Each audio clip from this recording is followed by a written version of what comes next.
What's up, Foos? Main event Jay Uso here from the WWE. When it's just me between matches, it's day one-ish. And that means it's Chumba time. With hundreds of casino-style games and new titles arriving weekly, there's always something fresh to try at Chumba Casino. The daily boosts make it even more fun. And have me about to get them all during my downtime. Ready for a fun way to chill out and enjoy a few minutes for yourself? Let's Chumba. No purchase necessary. VGW Group. Void where prohibited by law. See T's and C's. 21 plus. Sponsored by Chumba Casino. If you work in university maintenance, Granger considers you an MVP because your playbook ensures your arena is always ready for tip-off. And Granger is your trusted partner, offering the products you need all in one place, from HVAC and plumbing supplies to lighting and more. And all delivered with plenty of time left on the clock, so your team always gets the win. Call 1-800-GRANGER, visit Granger.com, or just stop by. Granger, for the ones who get it done. He's an old head. Youngins are really starting to get on my damn nerves. He's a purveyor of nonsense. He's a Georgia high school coaching job influencer. His favorite Bible verse is, Jesus wept. He's the man of constant sorrow, Chris Lamb. Yeah. Welcome to Sun Coaches Podcast, and we're here at the Nike Coach of the Year Clinic, Day 2 in Orlando, Florida. We're here right now with Moose Bingham from the greater Salt Lake City, Utah area. He came along. He's far, is what I told him. He runs Utah Preps website. He also owns War Room company. Yeah, we're a company. Company, organization, limited. LLC, all the way, baby. Love it. Played at BYU and Snow College or Snow University. So I started at Utah, went down to BYU, got told I sucked, went down to Snow, and I blew my knee out, and that was the end of that. That happens. Yeah. I mean, injuries are a part of life. At times, it is. Glad to have you today. Thanks for coming, and I can't wait for you to tell us how you guys do it in Utah. Well, we do it a little differently. You guys got the Sun podcast out here. I affectionately call my podcast the Winter Podcast most days. My wife's pretty mad at me right now because right when I got here, it started snowing, and it's about a foot of snow on our driveway, and I haven't quite bought a snowblower yet, so all y'all tuning in are super blessed to not have to deal with that malarkey. You can have all of that. Well, I'll take it. I'll ski down the slopes, and the nice thing is the Delta airplane, it comes here about 3 times a day, so I find ways to get to Orlando as much as possible. That's true. So tell me about your playing time. I mean, you were a specialist, I understand. Well, I think everyone's a specialist in some way, shape, or form, whether they're running backwards trying to stop a DN or throwing a ball to a big old receiver or tight end. But growing up, I always wanted to be a lineman. My idol was Jeff Saturday. And I was the biggest kid in my grade. I got to about 5th grade. I was playing center on the basketball team. I was a tackle on the football team. I was raring to go. And then everyone hit growth spurts, and the good Lord said, hey, you're perfect the way you are. And so I stayed the height I am. Got to about high school, and I looked around. Our line was about 6'5", 6'6" across the board. And I am all of 5'10" is what I tell people, but I'm not quite that tall anyways. But ended up seeing that you could play kicker, and I had a soccer background. Ended up going to Utah after that because I had a really good high school career. Ended up being the all-time points leader in the state of Utah, field goal record holder, had a bunch of game winners and stuff like that. And before I headed to Utah, I actually did a LDS mission and came out to Orlando and got called to come out here. And I was like, no snow, let's go. Hooray. So I lived in Harmony, DeLand, DeBerry. I lived on OBT. That was a little scary for me, being a little Caucasian kid from Utah. I was like, I am not used to these hookers and all the blow that's going around here. I'm used to a snow blower, but not the kind of blow that's going on that I'm used to.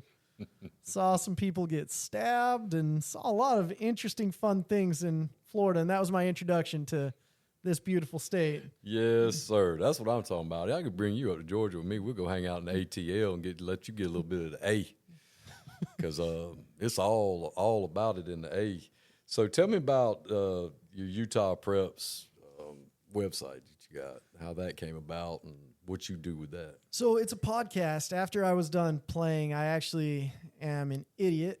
And so I went from BYU, Utah to Snow College. And at Snow College, I had a game-winning 51-yard field goal that sent us to a bowl game for junior college. And I was so excited that I found one of my teammates.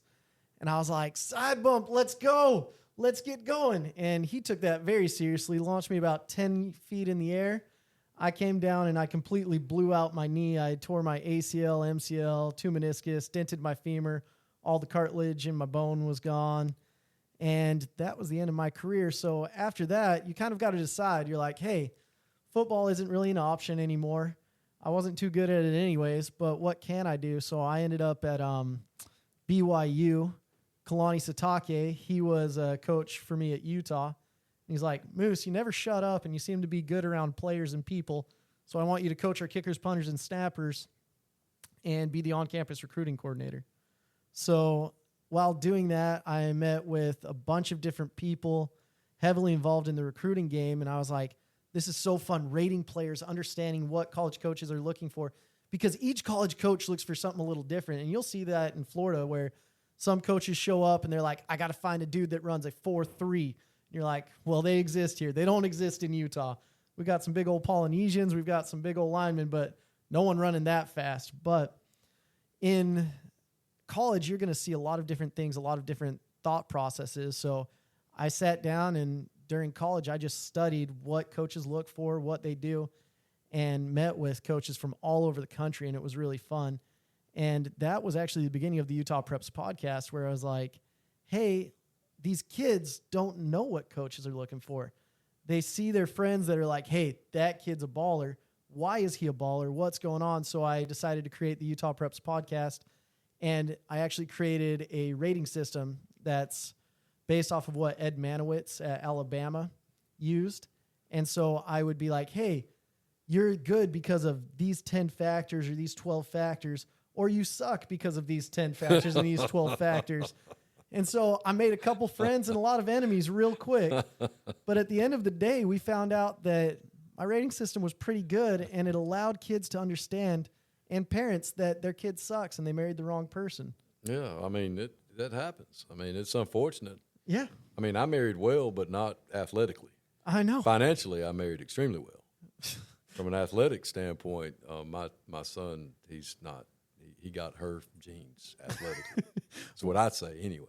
Well, I found you can marry more money in a minute than you can make in a lifetime. That's fact. Yeah, absolutely. So you young men that haven't quite found that lifelong soulmate, make sure that she's got a couple 6, 7, 8 zeros in the bank account before you say I do. Yeah, I'm telling my son I'm pulling for a horribly unfortunate looking young lady from South Georgia that's daddy has a lot of land.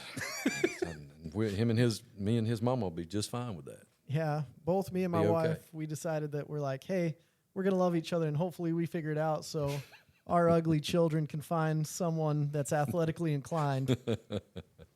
So you got this rating system, and you've done this, and how long has your podcast been going? Like, how many years have you had this going on? So this will be year 4.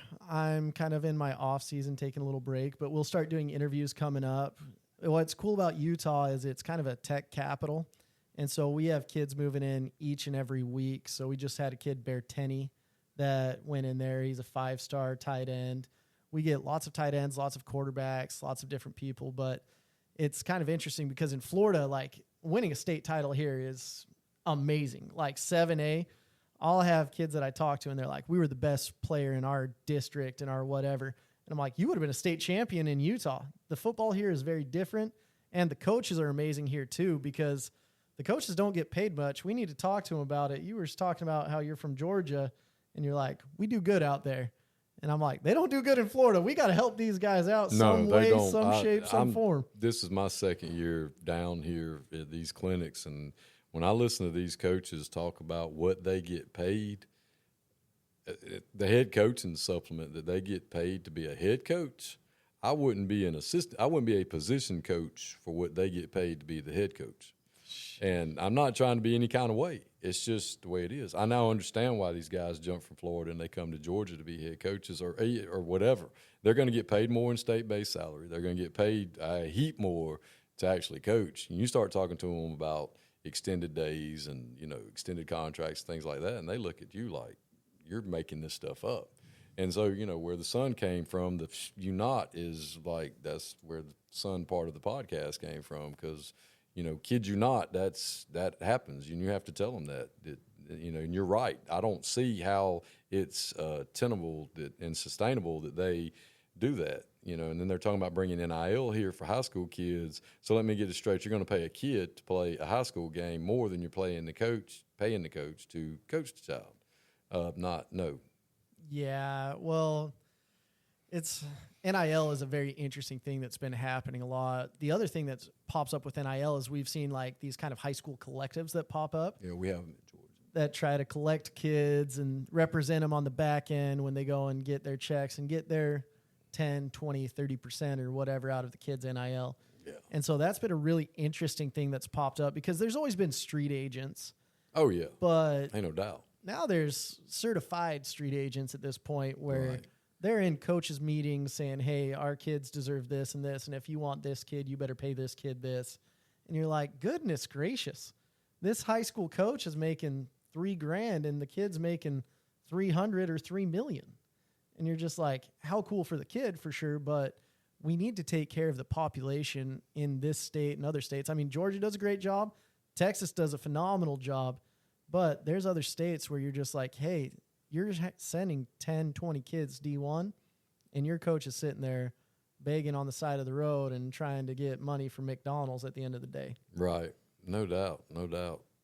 I just don't understand how that works. But back to your rating thing has me intrigued because as a near 30-year coaching guy in the state of Georgia, teacher and coach, and now, the Twitterverse and kids out there huddle, all this other stuff. I was talking to one of the Toledo coaches the other day. I said, listen, don't take this the wrong way, but we got more college talent in the state of Georgia than just in Atlanta. Mm-hmm. Because it used to be, in the old days, college coaches would work, and they would come and they'd hustle, and they'd get in a car, and they'd come down past Atlanta on I-75, and they'd hustle, and they'd go, well, who's somebody you've seen? Who's somebody that's good? Well, now they rely too much on you saying this guy is a 5-star. This guy's, and they're missing kids that can play. Mm-hmm. That can, if you draw a line from Macon, Georgia, straight across till you run into the Mississippi River and don't stop till you hit Cuba, it's the SEC of high school football. I mean, let's be real. We got creatures, and they'll qualify, and they can run, and they can play, and they can jump and skip and throw and catch and everything else that you're looking for. But if they're not in those, if they're not on, whatever rating system, and they're not this, they don't have this huddle film. Some of them kids don't have a phone. Yeah. They're going to qualify. They're not unintelligent. They're just poor. Yeah. But used to, they'd ride around and look for those kids. Now, not so much. So it's weird. It's hard to try to get those people out. Well, he assured me that, hey, man, all right, tell me where they're at. And I'm like, look, I'll tell you where they're at.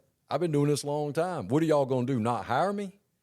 I mean, I don't give a crap. I mean, what are you going to do, not hire me? Oh, no, University, Ookie Bookie University, they're not going to hire me. I don't care. Yeah. What do I care? I'm about to retire anyway. They can't pay me enough money to do what these guys have to put up with at the college level. They don't know what player's going to be there next week anyway. So they've got a lot of crap they've got to deal with. So, I mean, it's getting to where I don't even know if I want to be a part of the game anymore. You know what I'm saying? I mean, it's a lot. But, I mean, that's just me. I'm at a place in my life where I don't know how they do it. But it's good that you have this. Yeah. It's good that I have the rating system. So on the back end, what I do, I own a company called War Room. So War Room, it's a CRM, and it manages recruiting for coaches. And we work with USC, Alabama, Michigan, Washington, Texas A&M, schools all over. And that was one of my babies in there. But that system has allowed me to talk with these college coaches, because I've had similar questions with you, like you, where I'm like, hey, what are you guys doing? What's happening with this? So in 2008, Nick Saban, he hired Ed Manowitz, and he was the first kind of general manager, director of player personnel in the entire country. So these college coaches didn't have to go in and do the dirty work anymore. They have systems. I mean, I was talking to FAU's DPP today, and he's like, well, we've got 20 student assistants. We've got this, we've got this, we've got that. And it's enabled college coaches to become slightly lazier because they're just told where to go and what to do. Right. And because of that, they'll look at rating systems and be like, hey, there's this 5-star, there's this, and they're skipping over schools. And it's honestly a gosh darn tragedy, because it puts more pressure on the high school coaches to have relationships with the college coaches so that they can get their kids out there. If you're a high school coach and you're not advocating for your kids, there's going to be situations where your kids will not be recruited. And that's a gosh darn shame at this point, that we're putting more pressure on these high school coaches, paying them less, because on top of all that, they have to do 7-on-7s and all that as well. But there are solutions. Getting Twitter out there, and as a high school coach, using Twitter to advocate for your kids and tagging these college coaches forces their hands to come in and see your kids. And that's the solution for it. Even if the kid doesn't have social media or a phone, it's now your responsibility as a coach to have that media presence to help your kids out, as sad as that is. I mean, I was talking to a coach today. He's like, when I was at this school, we had 12 kids go D1, and now they've got 2 guys each year, if that. And these kids, they really trust you, not just with their athletic playing career, but really their life, because of what you guys do on a day in and day out basis. And it's unfortunate that we're putting all this pressure on these coaches without the compensation, but it's exciting at the same point where you can be the difference in a kid's life as well. Well, I'm not so overly concerned about the Division I, the FCS, the P5, those guys getting in the car and driving down the road. The ones that really tickle me are the D2, D3 NAIA guys that come through there and start telling us what they're looking for. And I'm like, what you're looking for? And you're at Ukibuki University or Ukibuki State College and Southeastern Directional School of Wayward Children. What you might need to do is go get that kid from there and that kid from there and that kid from there, because they're not going to the SEC. They're not going to the Big 12. They're not going Power 5, G5. They're not going to any one of those. But if I were you, I would live in this corridor right here, and I'd go get the Roys, the rest of y'all. I'd back up the Roy bus, and I'd load it up, and I'd win my conference every freaking year with a bunch of Roys. And if them Roys left and they went on to greener pastures, guess what? There's plenty of them. It's a freaking moccasin nest down here. Just rattle it around, load them up, keep going. They ain't going to run out of them. No, and the transfer portal, everyone's like, yeah, I'm going to go to this school and then transfer up and figure it all out. In all reality, most of these kids, unless you're an all-conference, all-American player at a lower division, you're not going up. There's only, I was looking at the numbers, it's like 12% of guys go up a division. Right. Most guys are staying put or they're going down a division. And so when these COVID kids are done, you're going to see a mass influx of high school kids, and you're going to see the transfer portal being used less. We just happen to deal with the NCAA, where their philosophy is ready, shoot, aim in anything if someone's like, hey, I'm going to bring a lawsuit up. So they did that with IAWP because of the South, where people were hiring kids' uncles and paying them X amount of money so that the kid ends up at that school, or daddies or whatever. And they did that with COVID and the transfer portal, because all these COVID kids getting that 5th year, they're graduating, they're going in. And if I'm a college coach and I know that the numbers say I've got 3.1 years to have my job, and if I'm an assistant coach and I've got 1.9 years to be successful, I've got to bring in transfer portal kids and win right now. And it's a hard thing to do. And we're seeing coaches like Chip Kelly is like, I'm out. I can't handle this anymore. I actually want to coach football. I don't want to do all this crap on the back end. And that's one of the reasons I started War Room, to help coaches with that. You don't have to worry about equipment management. We can take care of that for you. You don't have to worry about communications or scheduling or anything like that. We'll take care of it for you at War Room. And that's why I'm like, let's actually get these coaches doing what they want to do, and that's coach. Because that's where you're going to make an impact on kids' lives. That's where you're going to help those kids get to Ookie Bookie State and make sure that they're living the right life and getting that degree, so when they come back home, they're the general manager at McDonald's instead of the regular floor worker. Right. Moose, I've enjoyed having you on here. Your perspective and what you just, I didn't have any idea about any of that. You want to put out how people can pick up your stuff and get in touch with you? Yeah, just come on over. I'm pretty active on Twitter, just at MooseB90. That's how you get a hold of me. PrepWarRoom.com. We also have a recruiting platform for parents called RecruitingForParents.com that helps parents understand the recruiting process, that has a rating system in there so they can understand why their kid sucks and why they married the wrong person. And we can help them out in that way, shape, and form as well. So you don't have to tell them how bad their kid is, and they can still suit up and ride the pine like all their other friends as well. Well, I can't wait to see Grayson Randall Lamb on there year after next when he's going into his senior year. I hope he's way at the top of that he sucks list. I'll be waiting with bated breath to find my youngin' on there. Again, thank you for being on, and can't wait to talk to you again. Oh, it's always a pleasure. Have a great one. Hey, it's Cole Swindell, and when I spend 200 days a year rolling down the highway, the bus can start to feel smaller than a guitar case. Everyone wonders how I stay chill while the hours crawl by. Truth is, one good luck spin on Chumba, and suddenly the trip feels a whole lot shorter. Finding your space, even when there isn't much to spare. Need some chill? Let's Chumba. No purchase necessary. VGW Group. Void where prohibited by law. 21 plus TNC Supply. Sponsored by Chumba Casino. If you work in university maintenance, Granger considers you an MVP because your playbook ensures your arena is always ready for tip-off. And Granger is your trusted partner, offering the products you need all in one place, from HVAC and plumbing supplies to lighting and more. And all delivered with plenty of time left on the clock, so your team always gets the win. Call 1-800-GRANGER, visit Granger.com, or just stop by. Granger, for the ones who get it done.